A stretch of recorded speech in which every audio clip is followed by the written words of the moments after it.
Monkey বিজনেসকেই আপনার ধরা হয় একদম বিগ ব্রেক। তখনকার সাবিলা এখনকার সাবিলা। তখন অনেক কিছু আমি হুটহাট বলে ফেলতাম, হুটহাট করে ফেলতাম, একটু ইম্পালসিভ ছিলাম। ক্যামেরার বাইরে আসলে সাবিনা নূর কেমন? আমি আসলে কি এটা আমি নিজেও মাঝে মাঝে বুঝি না। ভালো লাগার শুরুটা কিভাবে? আমি ওকে প্রথম বলেছি যে এই আমার তোকে ভালো লাগে। ওই ফ্যামিলির সবাই কতটা সাপোর্টিভ?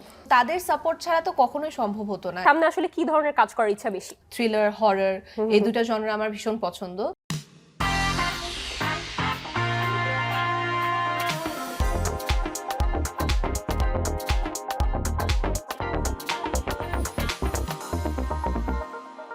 ঈদ মানেই একঘেয়েমি কর্মব্যস্ততার মাঝে একটু স্বস্তির সুযোগ। পুরনো স্মৃতি, নতুন স্বপ্ন আর প্রিয় মানুষদের সঙ্গে সময় কাটানো, ঘুরে বেড়ানো, সিনেমা দেখা আর অনেক অনেক আড্ডা। সেই আড্ডায় যোগ দিতে আজ মেরিল সিরাম সোপবার নিবেদিত স্টার এন্টারটেইনমেন্ট স্পেশালের অতিথি হয়ে এসেছেন এমন একজন প্রিয় মুখ, বছরের পর বছর পর্দার গণ্ডি বদলালেও দর্শকের কাছে যিনি একই রকম চার্মিং আর গ্রেসফুল। নাচ থেকে অভিনয়, এরপর ছোট পর্দা ছাড়িয়ে বড় পর্দায় পরপর চমক দেখানো অভিনেত্রী। নিশ্চয়ই বুঝতে পেরেছেন দর্শক কার কথা বলছি। ওয়েলকাম সাবিলা নূর, কেমন আছেন? ঈদ মুবারক। ঈদ মুবারক। ঈদ তো আজকেই তো ঈদের দিন, কেমন কাটলো ঈদ? বরাবর কেমন যায়? কর্মব্যস্ত যায় নিশ্চয়ই। এখন তো আসলে ঈদটা একদমই ডিফারেন্ট। এখন ঈদটা যায় অডিয়েন্সের সাথে। যেহেতু সিনেমা হলে যখন সিনেমা রিলিজ হয়, প্রথম দিন আমি চেষ্টা করি ফার্স্ট ডে ফার্স্ট শোটা আমার অডিয়েন্সের সাথে দেখতে। সো এবারও সেম অডিয়েন্সের সাথেই ঈদ কাটছে, এবার আপনাদের সাথেও ঈদ কাটছে। তো সবকিছু মিলিয়ে হয়তো পরিবারকে একটু পরে সময় দেওয়া হবে। আর এই আচ্ছা, এই জিনিসটা কেমন, এই যে এখন একটু কর্মব্যস্ততার কারণে পরিবারকে একটু কম সময় দেওয়া হয়, ছোটবেলায় নিশ্চয়ই এটা একদম ডিফারেন্ট ছিল, তো কোনটা বেশি মিস করেন বা কোনটা বেশি এনজয় করেন? দুটো আসলে দুই রকম, দুটোই আমি এনজয় করি। ছোটবেলায় কেমন কাটতো? ছোটবেলায় পরিবারের সাথে কাটতো, যেটা হতো যে আমরা ঈদের 2-3 দিন আগে চট্টগ্রাম চলে যেতাম। তারপরে চট্টগ্রামে আমাদের পুরো ফ্যামিলির সাথে, মানে আমাদের সব কাজিন সবার সাথে ঈদ কাটতো এবং ওই ঈদটাও মানে একরকম স্পেশাল ছিল। তবে আমি এখন অডিয়েন্সের সাথে যে ঈদটা, এটাও ভীষণ এনজয় করি। আমি যেহেতু অনেক ছোটবেলা থেকে কাজ করা শুরু করেছি, সো আমার আসলে কাজের মধ্যে সব, মানে ঈদের আমেজটা কাজের মধ্যেই কাটতো। সো এটা আমি এনজয় করি ভীষণ। ঈদটা আসলে এরকম কর্মময়, কর্মব্যস্ততা অনেক ছোট থেকে মোটামুটি ছিল এরকম। আচ্ছা, ছোটবেলায় তো প্রথমে তো নাচ দিয়ে আপনার শুরু, নাচ তারপর অভিনয়, টিভিসি ওবিসি করে তারপর এই ট্রানজিশনটা আসলে কিভাবে, এই গল্পটা একটু শুরু থেকে শুনতে চাই। আমাকে আমার আম্মু নাচের স্কুলে ভর্তি করেছে আমার যখন 3 বছর বয়স, বুলবুল ললিত কলা একাডেমিতে। হ্যাঁ, সো আমি হচ্ছে কত্থক এবং আধুনিক নৃত্যে ফুল ডিপ্লোমা কমপ্লিট করেছি। এরপরে আসলে আমার নাচের টিচাররাই বলতেন যে ওর এক্সপ্রেশন ভালো, ওর ফটো সেশন করাতে পারেন আপনারা। সো এই ফটো সেশন থেকে আশিস সেনগুপ্ত নামের একজন ফটোগ্রাফার আছেন, উনি আমার ছবি বিভিন্ন জায়গায় দেন এবং ওখান থেকে কল আসে। 2010 সালে আমি প্রথম টিভিসি করি, অনেক ছোট তখন। এবং তখন আসলে কখনো সেভাবে করে ভাবিনি যে এটাকে আমি প্রফেশনালি নিব। কেমন ছিল তখন বয়স? তখন আমি ক্লাস 7-এ পড়ি, মানে 7-এ উঠেছি, মানে একদম ছোট। মাঙ্কি বিজনেসকেই আপনার ধরা হয় একদম বিগ ব্রেক। তখনকার সাবিলা এখনকার সাবিলা, মানে কতটা ডিফারেন্স কি মনে হয়? পার্সোনাল সাইড থেকে যদি বলি, তখন অনেক কিছু আমি হুটহাট বলে ফেলতাম, হুটহাট করে ফেলতাম, একটু ইম্পালসিভ ছিলাম। এখন অনেক ভেবেচিন্তে কাজ করা বা ভেবেচিন্তে কথা বলার চেষ্টা করি। আর কাজ ওয়াইজ যদি বলি, এখন অবভিয়াসলি অনেক বেশি কাজের প্রতি আই ফিল যে আমার, মানে কাজই আমার সব। আমি কাজকে ভীষণ ভালোবাসি, অভিনয়কে ভীষণ ভালোবাসি। সো তখন অনেক ছোট ছিলাম, তখন ভালোবাসতাম, বাট ওই সিনসিয়ারিটিটা হয়তো কিছুটা কম ছিল। এখন যেমন আমার কাছে মনে হয় যে আমি যখন শুটিংয়ে যাই, দ্যাট ইজ মাই এভরিথিং, এবং ওই জায়গাটা আমি ভীষণ ভীষণ রেসপেক্ট করি। ছোটবেলা থেকে এই যে পড়াশোনা এবং ছোটবেলা থেকে নাচ, সেই 3 বছর বয়সে আপনি ভর্তি হয়েছেন নাচের স্কুলে বলছিলেন, এই যে সবকিছু কিভাবে ম্যানেজ করতেন? না, আমি সবকিছু ম্যানেজ করা ডেফিনেটলি ফ্যামিলির সাপোর্ট ছাড়া তো কখনোই সম্ভব হতো না। আর এটা ঠিক যে আমার পড়াশোনা করতে ভালো লাগে। হ্যাঁ, মানে আমি এনজয় করি যে দেখা যায় যে আমার গাড়িতে সবসময় বই এখনো থাকে। আমি পড়াশোনা এনজয় করি। হ্যাঁ, পড়াশোনা এনজয় করি আমি। তবে এটা আবার না যে আমাকে বলবে যে ওই মেয়েটাকে দেখো এরকম, কারণ আমি ভীষণ দুষ্টুও ছিলাম। সো আমি হচ্ছে নাচ, পড়াশোনা, অভিনয়, দুষ্টমি সবগুলো একদম ব্যালেন্স করতাম। আমার বাবা মারা আমাকে নিয়ে ভীষণ অনেক প্রবলেমে পড়তে হয়েছে, কারণ আমি ছেলেদের মতো মারামারি করতাম। ও মাই গড। সাবিলার সিজিপিএ অলমোস্ট 4 গ্র্যাজুয়েশনে ছিল 3.97। ইনসেন, কিভাবে? মানে ছোটবেলা থেকে ইংলিশ লিটারেচারের প্রতি একটা ফ্যাসিনেশন ছিল। আমি মাঝখানে অন্য একটা সাবজেক্টে ভর্তি হয়েছিলাম, বাট আমি যখন বুঝতে পেরেছি যে না, আমার ইন্টারেস্ট এখানে না, আমার ইন্টারেস্ট ইংলিশ লিটারেচারে, আমি তারপরে শিফট করেছি। এবং আমি কখনোই, হ্যাঁ ডেফিনেটলি একটা প্রেশার তো ফিল হতো যে কুইজ আছে, মিড টার্ম আছে, আবার শুটিং আছে, শুটিং এর কস্টিউম গুছাও, স্ক্রিপ্ট পড়ো, বাট আমি না ভীষণ এনজয় করতাম ওই সময়টা। দেখা যেত যে আমি ক্লাসগুলো একটু আর্লি মর্নিং নিতাম, ক্লাস করে আমি শুটিংয়ে যেতাম, এবং যদি কুইজ থাকতো, প্রেজেন্টেশন থাকতো, আমি সবকিছু গাড়িতে করতাম, শুটিংয়ে গিয়ে করতাম। সো এই ক্ষেত্রে আসলে আমার ফ্যামিলি এবং সেই সাথে আমার কো আর্টিস্টরা যারা ছিল বা আমার পুরো টিম যারা ছিল, ডিরেক্টররা, সবাই আমাকে এত সাপোর্ট করেছে। অনেক সময় আমি রিকোয়েস্ট করেছি যে আজকে একটু দেরি হবে আসতে, হয়তো কোনো একটা এক্সাম আছে, তারা সেটা সেভাবে করে আমাকে অ্যাকোমোডেট করার ট্রাই করেছে। আর আমার টিচাররা হচ্ছে আমাকে সব থেকে বেশি মানে এত সাপোর্ট করেছে যে আমার মনে হচ্ছে তাদের জন্য হলেও আমার রেজাল্টটা ভালো করতে হবে। আর প্যারেন্টস এন্ড ফ্যামিলির সাপোর্ট তো আছে। আপনার একটা সাক্ষাৎকার দেখছিলাম সম্ভবত ডেইলি স্টার আর কোথাও, যে আপনি যখন, এটা 2015 সালের, যে তখন আপনার মা আন্টি চুজ করে দিত তখন স্ক্রিপ্ট, এখন কি সেটা হয়? এখন কি চুজ করতে হেল্প করে? এখন তো আসলে যেটা হয়েছে যে তখন যেহেতু আমি ছোট ছিলাম এবং অনেক সময় অনেক কিছু হয়তো বুঝতাম না, স্ক্রিপ্টের ডেপথ হোক বা এগুলো বুঝতে কিছুটা সময় লেগেছে, তখন আম্মু অনেকটা হেল্প করতো এবং আম্মু সবসময় আমার সাথে শুটিং এ থাকতো। কিন্তু এখন যেটা হচ্ছে, আমার আম্মু আব্বু আপাতত দেশে নেই, মানে দেশের বাইরে থাকছেন ওনারা। সো এখনো তাদের ডেফিনেটলি অনেক ইন্টারেস্ট আছে কাজ নিয়ে, বাট এখন আসলে আমি আমার ডিসিশনগুলোই নিচ্ছি প্রায় লাস্ট কয়েক বছর ধরে, but obviously they are part of it. এখন তো দেশের বাইরে, ঈদের সময় যাচ্ছে, আসলে এটা কি একটু কি লোনলি লাগে, খারাপ লাগে? খারাপ তো একটু লাগে, এবং গতবার রোজার ঈদের সময় তারা ছিল দেশে, এবং তখন বনলতা এক্সপ্রেস রিলিজ পেয়েছিল, সো হলে গিয়ে আমার সাথে দেখেছে। সো এবার আমি এটা অনেক মিস করব যে এবার দেখতে পাচ্ছে না, রকস্টার রিলিজ পাচ্ছে, বাট তারা দেখবে যখন দেশে বাইরে রিলিজ হবে, তবে আমার সাথে দেখতে পাচ্ছে না। সো একটু খারাপ লাগে, বাট দেন এগেন মনে হয় যে না, তারা ভালো আছে, ভালো থাকুক। আচ্ছা, এটা শুনে আরেকটা জিনিস মনে পড়লো, এই যে বনলতা এক্সপ্রেসের সময় আপনার এই ফ্যামিলিটা, ইমিডিয়েট ফ্যামিলি না থাকলো, আপনার তো এখন আরেকটা ফ্যামিলি আছে, অ্যান্ড এত হোলসাম। এই যে বনলতা এক্সপ্রেসের সময় আপনার শাশুড়ি দেখছিলাম, যে আমরাই কভার করেছিলাম, সে এত প্রাউড, এত হোলসাম, এত কিউট করে বলতেছে যে সে এত প্রাউড আপনাকে নিয়ে। এই অ্যাপ্রিসিয়েশন আসলে কেমন লাগে? ওই ফ্যামিলির সবাই কতটা সাপোর্টিভ? আমার বিয়ে হয়েছে 2019-এ, এবং আমার মনে হয় 2019-এর পরে আমার কাজের গতি বলি আরো বেড়েছে। সো এটা একটা ব্লেসিং না? একদম একদম। সো তাদের সাপোর্ট ছাড়া তো কখনোই সম্ভব হতো না। তার সাথে আপনার সম্পর্কটা আসলে কেমন, ডায়নামিকটা কিরকম? আমার সাথে তার ডায়নামিক তো অনেকটা ফ্রেন্ড মতোই। আর আমি যেহেতু যে আবার দুষ্টু ভীষণ, সো দেখা যায় যে আমি আসলে অনেক মজা করতে পছন্দ করি তার সাথেও। মানে আমি আমার মা এবং আমার শাশুড়িকে আসলে সিমিলার ভাবেই ট্রিট করি, যে মানে আমার মার সাথে আমি যেই রেসপেক্ট হোক বা যে মজাটা হোক যেটা করি, আমার শাশুড়ির সাথেও সেম। সো অনেক সময় এরকম হয় যে সন্ধ্যাবেলা আমরা বসে ভীষণ গল্প টল্প করি, কি হচ্ছে মিডিয়াতে, কি মানে কি চলছে, সেগুলো নিয়েও গসিপ হয়। গসিপ ডেফিনেটলি হয়। বাহ, তো খুব হোলসাম। আচ্ছা, ক্যামেরার কথা, কাজের কথা তো হলো, ক্যামেরার বাইরে আসলে সাবিনা নূর কেমন? আমরা তো আপনাকে অনেক কথা বলতে দেখি, কিন্তু আসলে নাকি আপনি ইন্ট্রোভার্ট, কি সত্যি?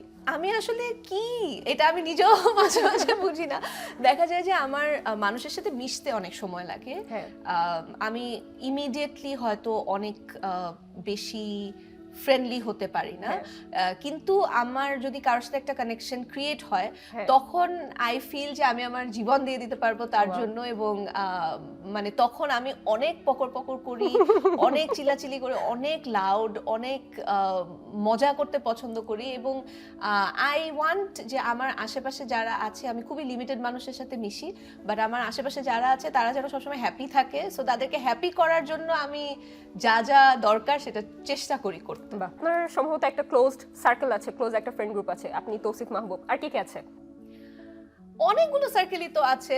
আমার যেমন একটা সার্কেলের কথা যদি বলি, মেজাবিন আপু আছে, আদনান, আশফাক নিপুন, এলিটা আপু, রেদওয়ান রনি, সো আমাদের ভীষণ অনেক দেখা হয়। সেই সাথে তসিফ আমার অনেক বছর হ্যাঁ আপনার বেস্ট ফ্রেন্ড একদম হ্যাঁ, তাও 10 অনেক আগে থেকে। হ্যাঁ 10 তার সাথে 12 আপনার শুরুটা কিভাবে, এই ফ্রেন্ডশিপটা হলো কিভাবে? শুটিং এ একটা টিভিসির মাধ্যমে আচ্ছা। 2000 মনে হয় 11 দিকে একটা টিভিসি, এবং ওটা আদনান আর রাজীবেরই টিভিসি ছিল। সো ওখানে টিভিসিটা শেষ ছিল বাট একটা সিন বাকি ছিল। সো ওখানে তখন তসিফকে বলা হয়। তারপরে ওই প্রথম শুটিং এর ডে থেকে আমরা সামহাও কানেক্ট করি এবং আমাদের মিউজিক টেস্ট অনেক সিমিলার, আমাদের মানে অনেক কিছু অনেক মিলে। সো সেখান থেকে আমাদের ফ্রেন্ডশিপের কানেকশনটা শুরু। আপনার হাজবেন্ডের সাথেও তৌসিফ মাহবুবের সঙ্গেই মানে মানে মাধ্যমেই পরিচয়? একদম হ্যাঁ। কিভাবে এই গল্পটা শুনতে চাই। 2016 সালের কোরবানির ঈদেই তসিফ আমাকে এরকম বলেছে যে তুই আয়, এরকম আমরা কয়েকটা ফ্রেন্ড আছি, আয় আমরা একসাথে চিল করি। আমি বলছি হ্যাঁ ঠিক আছে।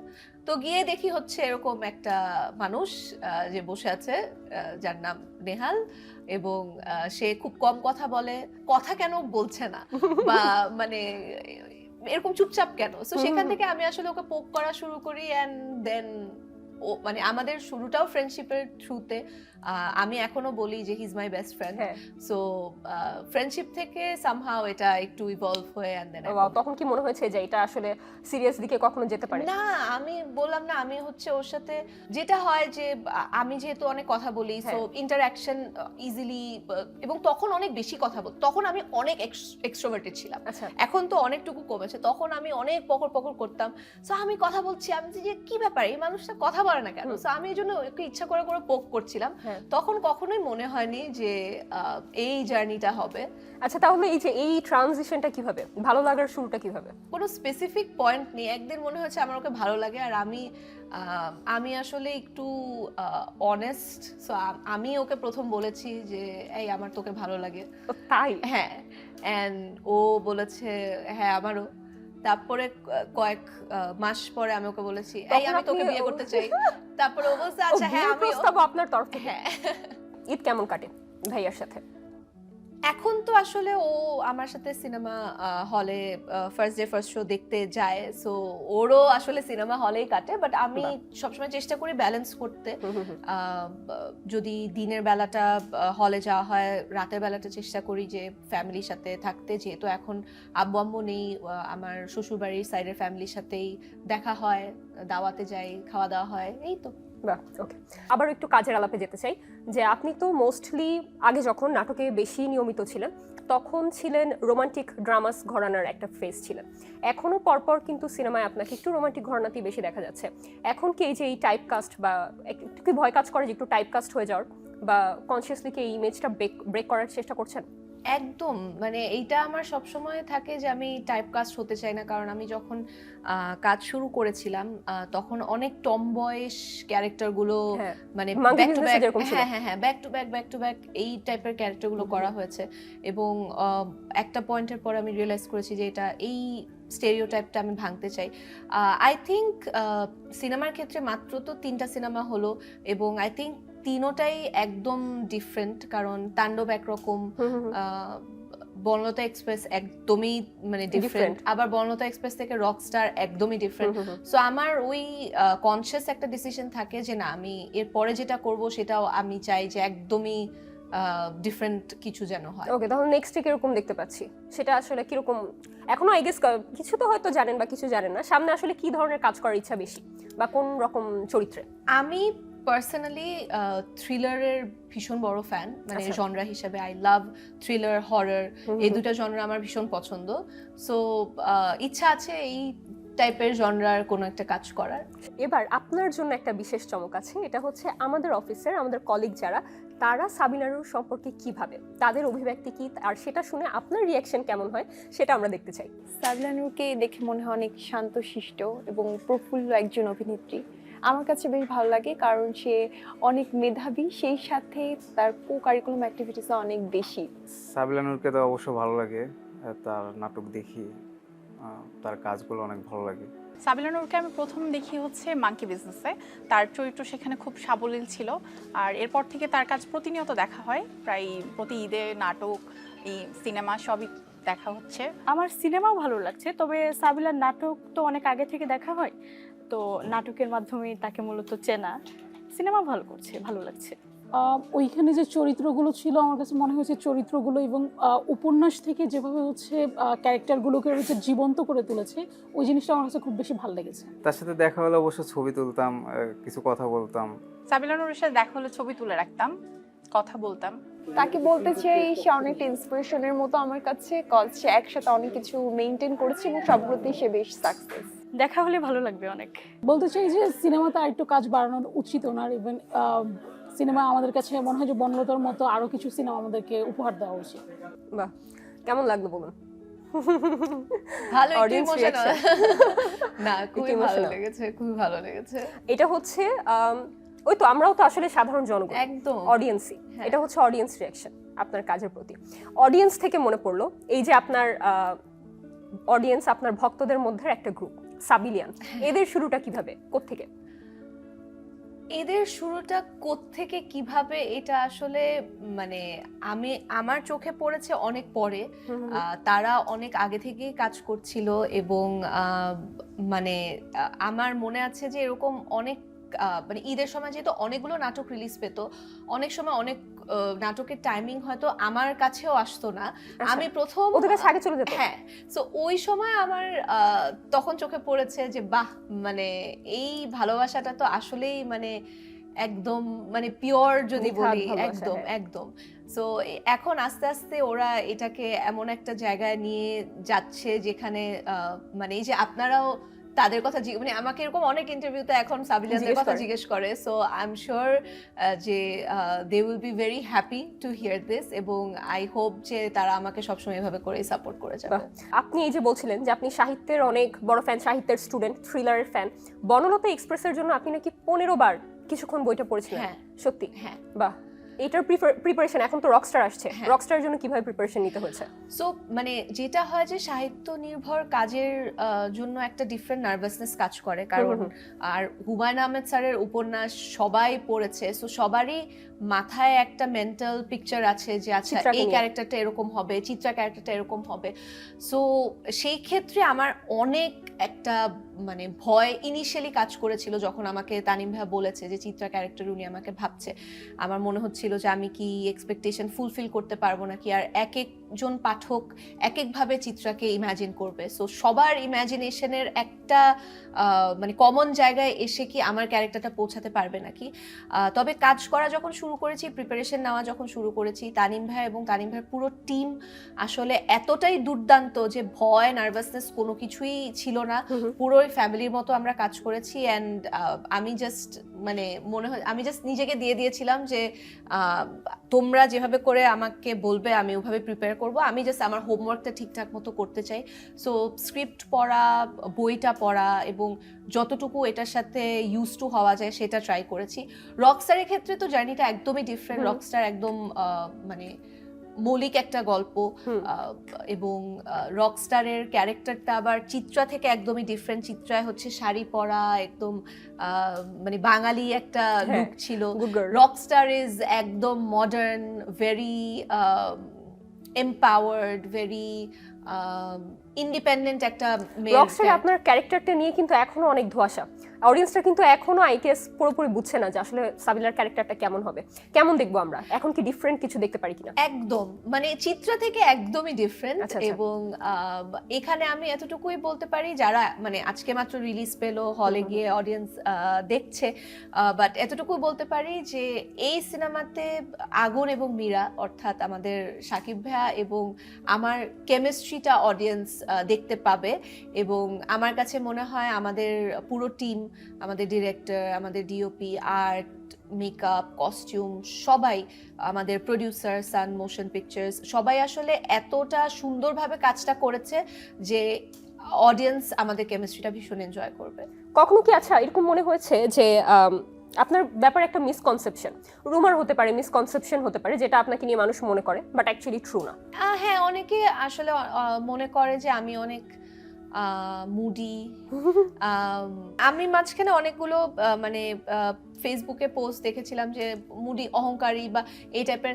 আমি মানে ফিল করি যে আমি একদমই ওটা না, সো এটা একটা মিসআন্ডারস্ট্যান্ডিং বা মিসকনসেপশন আছে আমার। আচ্ছা, এই জিনিসগুলো কিভাবে দেখেন বা কিভাবে ট্যাকল করেন? এই যে সোশ্যাল মিডিয়ায় এক ধরনের পারসেপশন, বা যদি ট্রোলিংও বলি, যে এই যে সাবিলিয়ানদের গ্রুপ নিয়েও একটা বলা হয় যে পিয়ার স্কিম হ্যান ত্যান, বা এইরকম ছোটখাটো ট্রোল তো আসলে সব সেলিব্রিটিদের নিয়েই হয়। এই জিনিসগুলো আসলে কিভাবে দেখেন বা কিভাবে ট্যাকল করেন?